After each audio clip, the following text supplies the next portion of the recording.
Давай зарубим. Ну да, надо только мы выйдем на улицу.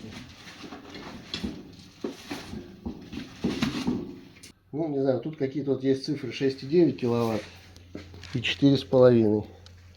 Что они означают, я не знаю. Класс изоляции, класс защиты. Угу.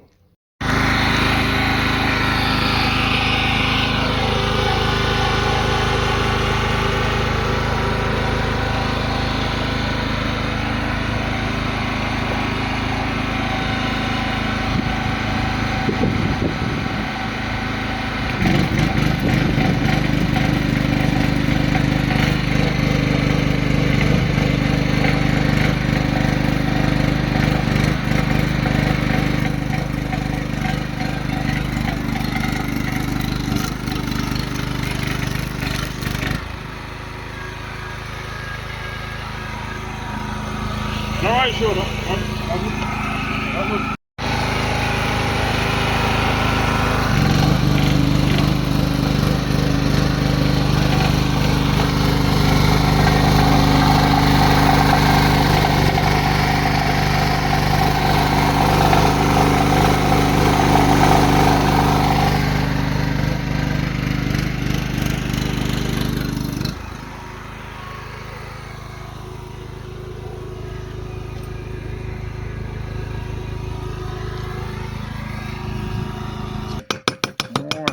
Сейчас. Слепую. Не видно. Видал тебя, профи.